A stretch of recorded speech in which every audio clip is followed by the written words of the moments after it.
Hello, my wife and I recently got back from a visit to West Virginia, and on that trip it got me thinking, how do road trips compare between my homeland of Britain and the United States? And with America being the land of car culture and Britain that of public transit, Americans might be thinking, is a British road trip even a thing? And yes, it is, but in my experience of doing road trips in both countries, it's a very different thing. And we're going to talk about that in a minute, but one other journey that I've been on recently is the long march to 1 million subscribers. If you've done that, thank you. If you haven't, do that now.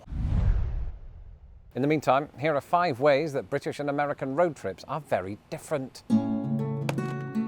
Now, you can't really compare and contrast road trips in the United States with road trips in Britain without talking about the distance involved. So when we drove from Chicago to West Virginia, it was something like 400 miles. And if you were to take that distance as a percentage of the distance from the East Coast to the West Coast, it's not that much. However, if you were to do the same thing in Britain, you would end up in the sea. The point is, everyone knows at this point, America much larger than Britain. But what happens with that is that once you move to the United States, even having grown up in Britain, your perspective of distance changes. You see, it used to be that when I was a kid, we'd drive from Grimsby, my hometown, down to the southwest coast, and it took a few hours. We thought that was an eternity, because in British terms, that is. Remember, we're a country that's the size of Wyoming. But what struck me on this road trip recently is that I didn't really consider it that long at all. I mean, granted, I am now in my 40s, so my lower back felt it, but my brain didn't. You know, it was as if this was a normal thing to do. Of course, while I'm on the road, I get the peace of mind knowing that my name and address are far from the clutches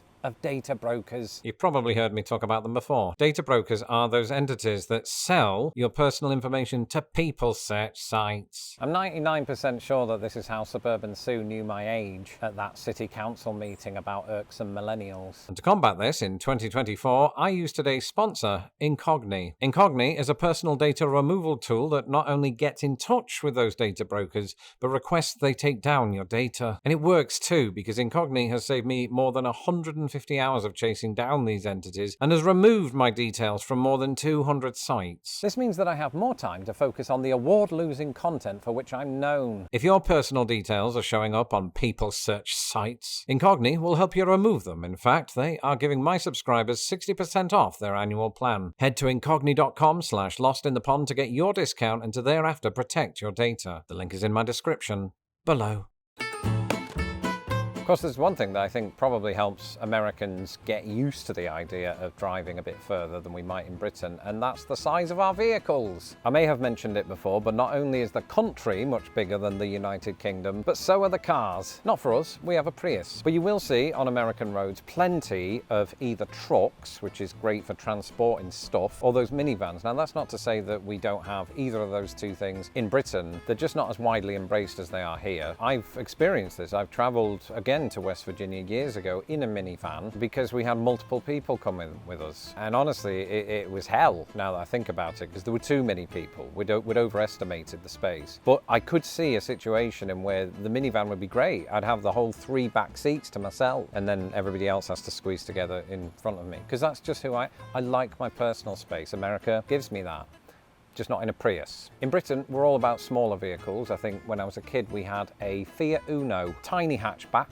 and I remember we drove fairly long distances in that. Of course, I was a child. I did silly things like, lift my legs up onto the seat, or put them across my brother, or in my mum's face. And I was smaller, so it was easier. I mean, this is doing a disservice to our larger vehicles, but the point is, pound for pound, you don't have quite as much space in British cars, so it's a good job we don't drive as far.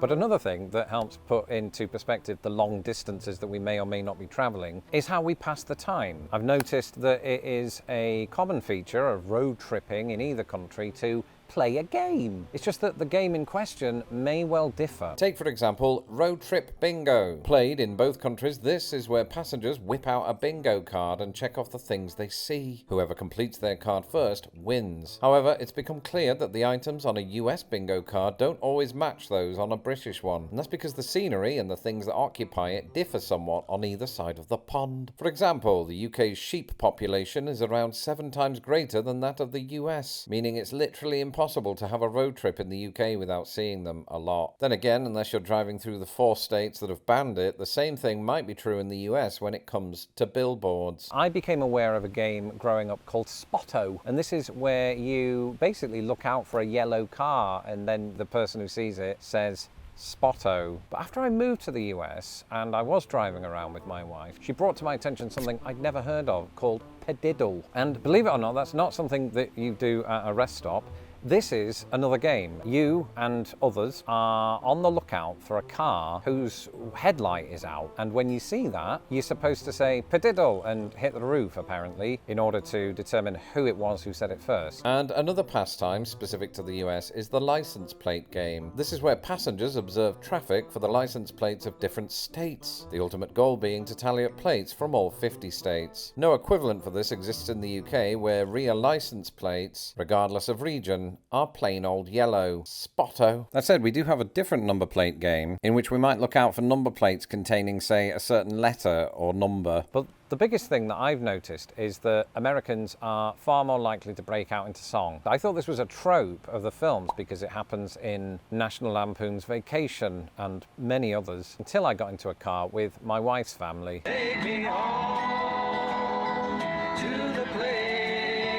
In Britain, I'm not saying we don't ever do that, but I think most of us are probably a bit self-conscious about the way we sing, and so that doesn't happen as often. And if it does, we'd have to be drunk, and if we're drunk, we shouldn't be using a motor vehicle. What I'm saying is we reserve the singing for weddings. Now, it's one thing that Google Maps will tell me, ooh, look, it's 9 hours to travel from here to there. But what that doesn't take into account is the fact that you're going to have to stop a lot, especially since we have a dog with us. So along the way, we got out at what Americans know as rest stops. And a lot of the time, rest stops in the United States are sort of small buildings that usually house some bathrooms, as well as pamphlets displaying places to go in the local area. Occasionally, of course, you do find those larger rest stops that have a full-on food court and things like that. They exist as well. In Britain, there are 1 or 2 major differences when it comes to these outlets. Firstly, they're not called rest stops. They're known as motorway service areas. And these are usually the big kind of rest stops. You have your food courts, you have your toilets. You also have a lot more parking space. Partly that's going to be down to the fact that even though we're about the size of Wyoming, we have nearly twice the population of California. And this might also account for the fact that your parking spot within this car park is usually timed. But it's also down to the fact that ample space is afforded to trucks, often known as lorries in Britain. It should be noted that the US concept of truck stops, in other words, stops used exclusively by trucks, are not nearly as common in the UK. The other thing to note here is that at British rest stops, there's usually a hotel attached to it in case you need to stay there overnight. You don't typically find this at American rest stops because most towns or cities have a complex of hotels somewhere in its vicinity.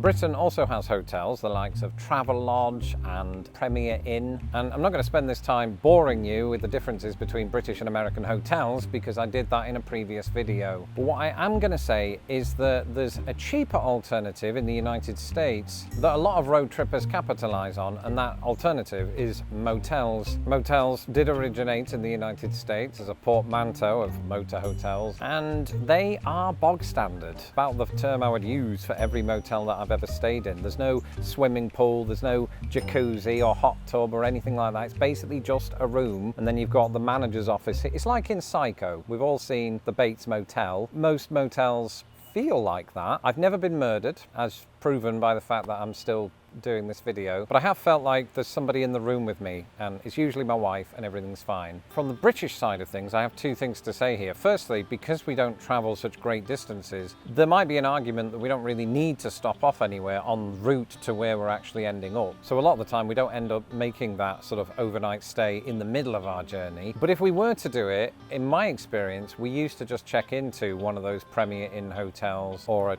Travelodge. Now, I'm not entirely sure if that's normal among all Brits who travel, or if it's just another indication that my family is really middle class. Anyway, let me know in the comments if you've been on a road trip in Britain and America and what your observations were. In the meantime, I'm going to go and read about what to do in West Virginia, even though I am now home. While I'm doing that, here's a video I did back in the day about the hotel differences between Britain and America. You'll watch that next. Until next time, goodbye.